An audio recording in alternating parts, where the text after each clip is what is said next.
Universities have long been arenas for intellectual debate where contentious ideas spark discovery and progress and reflect the mood of the nation, or indeed determine the mood of the nation. But in recent decades, the trend of deplatforming has taken root, where students protest and where institutional decisions have led to the cancellation of speakers whose views are considered controversial. And this phenomenon has raised questions about the balance between freedom of speech and safeguarding student welfare, culminating in legislation such as the Higher Education Freedom of Speech Act.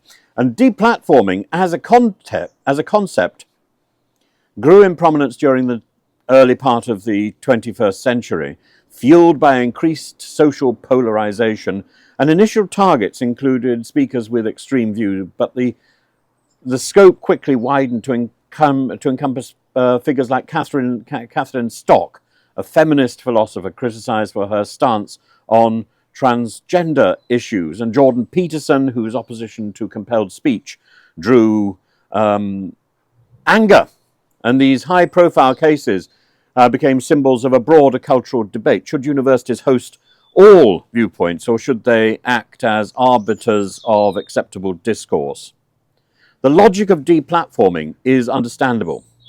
Institutions confer legitimacy, and hosting a speaker may be seen as endorsing their views. However, in practice, deplatforming often backfires, drawing more attention to the speaker, to the very ideas that they seek to suppress. And Stock's talk at Oxford, despite protests, went ahead and was widely covered in the media, portraying her as a victim of campus cancel culture.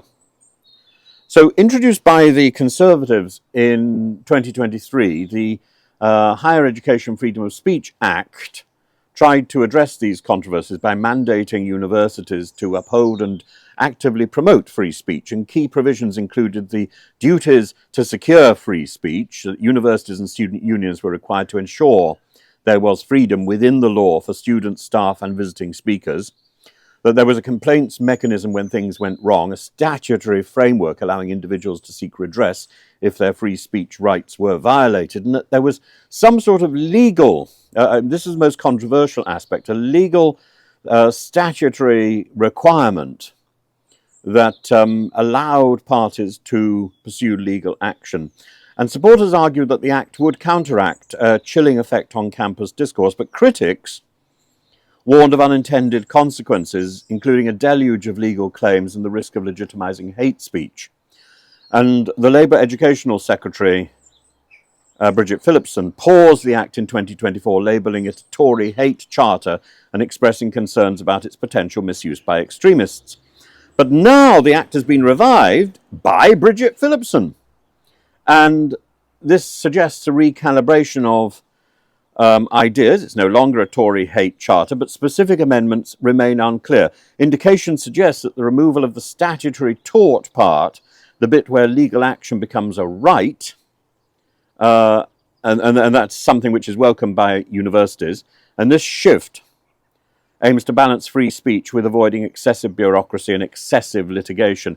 And Phillipson's approach emphasizes that academic freedom must be paramount even when it risks offending some students. Yet the Act's introduction underscores a broader philosophical commitment, ensuring that universities remain spaces where ideas can be freely exchanged, where ideas can be debated, where ideas can be criticized. And the Act reaffirms that free speech is not an absolute right. It must be exercised responsibly.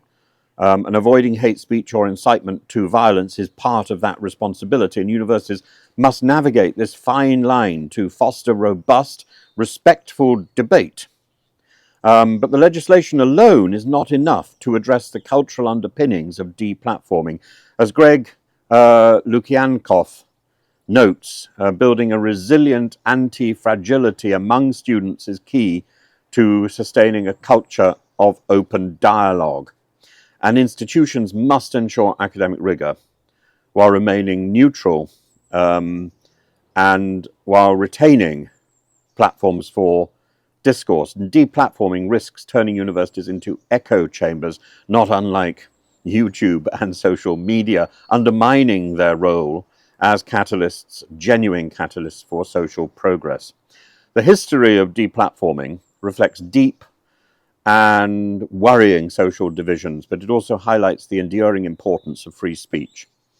And the revised Higher Education Freedom of Speech Act is an opportunity at last to reaffirm the values of academic inquiry and dialogue. And as Professor Arif Ahmed, the Office for Students' Free Speech Director, aptly puts it, the suppression of ideas risks steering academia towards totalitarianism.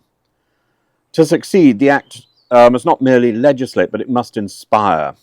And universities, policymakers, and society at large need to commit to fostering a culture where ideas thrive, where controversy is encouraged and challenges the existing norms, and dialogue endures. This is not just about protecting free speech, but about safeguarding the very essence of education itself. And that is something that needs to be respected and needs to be encouraged in our universities, but also in our general conversation and the exchange of ideas. Not everyone is going to agree with everything, and not everyone should. And this idea that we are on one team or another needs to be smashed on the head. We need to be on multiple teams at the same time. We need to de-team in the same way as we sort of decry the deplatforming ethos. We need to get rid of the idea that everyone is a team player. We need to be prepared to challenge. We need to be prepared to engage, and we need to be prepared to have dialogue.